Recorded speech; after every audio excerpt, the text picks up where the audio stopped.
Oke, seperti yang kita tahu kalau Aya sendiri belum mengetahui kalau Yuki adalah adik kandungnya Masachika. Padahal Alia ini udah dikasih kode sana sini terus banyak kejanggalan, tapi Alia sama sekali belum sadar sama hal itu dan tetap ngiranya kalau mereka adalah teman masa kecil. Ya wajar sih kalau Alia masih berpikiran seperti itu. Soalnya marga Yuki dan Masachika itu berbeda. Karena dulunya keluarga mereka tuh cerai, jadi marga Yuki ikut ibunya sedangkan marganya Masachika ikut ayahnya. Apalagi mereka sangkatan juga, yang membuat Alia semakin yakin kalau mereka hanya sekedar teman masa kecil dan ada suatu hubungan yang kuat di antara mereka berdua. Nah, pertanyaannya, kapan Alia tahu kalau Yuki adalah adik kandungnya Masachika? Tapi sebelum itu pastinya video ini mengandung spoiler, jadi nggak suka spoiler skip aja videonya, oke? Nah, awalnya Alia ini belum tahu kalau mereka adalah saudara kandung, yang ngebuat Yuki suka jahilin Alia dan disengin terus betapa polosnya, sampai ngebikin Alia cemburu terus menerus. Maka Yuki ini sangat nakal, nekat bilang di hadapan Alia kalau dia cinta sama Masachika. Pasti kan mikirkan kalau ini hanya keusilan Yuki, tapi sebenarnya itu beneran rasa sayang terhadap Masachika.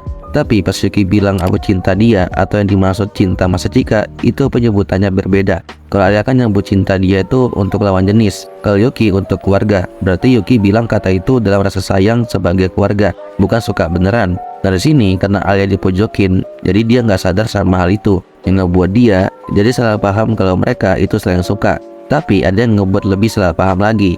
Kalian tahu kan si Ayano, yang dimana dia adalah pembantu keluarga Yuki dan Masachika. Dan sampai sekarang masih setia sama mereka, bahkan berpikiran untuk menyatukan keluarga mereka kembali. Nah, di suatu hari Ayano bilang kepada Masachika, apakah perasaanmu masih sama terhadap Yuki? Masachika pun menjawab, Yuki adalah orang yang paling kusayangi dan orang yang paling berharga bagiku di dunia ini. Dan apesnya kata-kata itu nggak sengaja didengar sama Alia, yang ngebuat dia kaget sampai masuk UKS. Ini bukan kaget lagi sih, tapi hatinya Alia yang kena, karena ngiranya kalau mereka beneran saling suka, bahkan rasa sayangnya itu sama.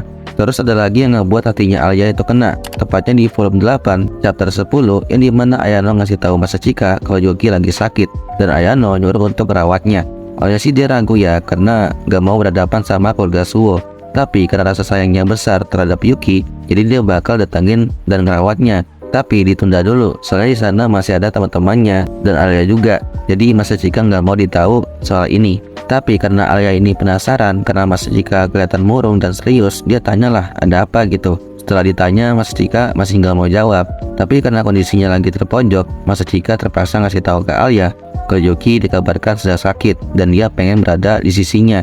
Nah, Alia mendengar hal itu, hatinya langsung kena banget, sampai pengen nangis di depan Masachika. Soalnya Alia ngira kalau Masachika itu lebih pilih Yuki. Dan disinilah di puncaknya ketika Masachika tahu kondisi Alia gimana setelah mendengar hal itu. Dia kasih tahu kalau Yuki adalah adik kandungnya Masachika. Dan ceritanya pun berakhir. Dan oke, segitu aja video kali ini. Jika kalian suka sama konten aku, di follow ya. Bye bye.